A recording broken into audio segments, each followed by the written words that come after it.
ഒരിക്കൽ ഭഗവാൻ ശ്രീകൃഷ്ണൻ തന്റെ ചുറ്റും കൂടി നിന്ന ഭക്തന്മാരോടായി പറഞ്ഞു, പാർത്ഥന് നൽകിയ ആ വിശ്വരൂപ ദർശനം പോലെ ഒരു നിമിഷം നിങ്ങൾക്കായി ഞാൻ നൽകുന്നു. ഈ 45 നിമിഷങ്ങൾ നിങ്ങളുടെ ജീവിതം മാറ്റിമറിക്കും.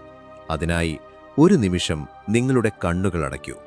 വിധിയെ പഴിക്കാതെ എന്റെ വാക്കുകളിൽ വിശ്വസിച്ച് കണ്ണുകളടയ്ക്കൂ. എനിക്കറിയാം നിങ്ങൾ എന്തു പറയുമെന്ന്. ഓ, ഞാനിത് കണ്ണു തുറന്നു തന്നെ കാണാമെന്ന്. പക്ഷേ എന്നെ ഒന്ന് വിശ്വസിക്കൂ.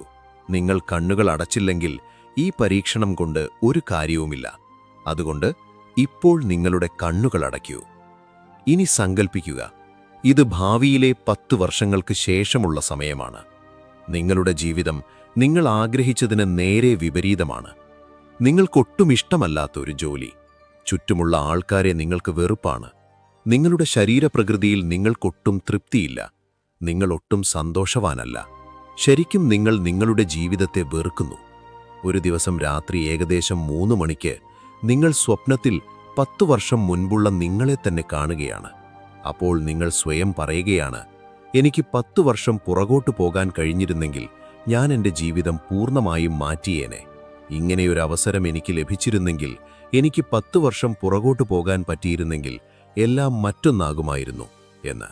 ഇതിനായി നിങ്ങൾ ദൈവത്തോട് ആ അവസരം ചോദിച്ച് കരഞ്ഞു പ്രാർത്ഥിച്ചു. ഇനി നിങ്ങളുടെ കണ്ണുകൾ തുറക്കൂ. നിങ്ങളിപ്പോൾ 10 വർഷം പുറകോട്ടെത്തിയിരിക്കുകയാണ്.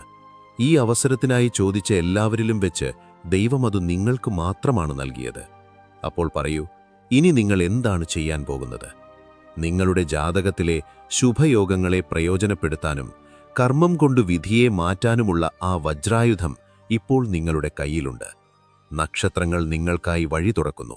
പക്ഷേ നടക്കേണ്ടത് നിങ്ങളാണ്. ജീവിതത്തിൽ ചെയ്യാൻ ബാക്കി വെച്ചതും പറയാൻ മടിച്ചു നിന്നതുമായ കാര്യങ്ങൾ നിങ്ങൾ ഒന്നുകൂടി ഓർത്തു നോക്കൂ. അതപ്പോൾ ചെയ്തിരുന്നെങ്കിൽ നിങ്ങളുടെ ജീവിതം എത്ര മനോഹരമായേനെ. സാരമില്ല, ഇനി ഇതുപോലൊരവസരം കിട്ടിയേക്കണമെന്നില്ല. ഇപ്പോൾ തന്നെ ആ ബാക്കി വെച്ച കാര്യങ്ങൾ നിങ്ങളെക്കൊണ്ട് കഴിയുന്നതുപോലെ ചെയ്യാൻ ശ്രമിക്കുകയെങ്കിലും ചെയ്യുക. രാധേ രാധേ.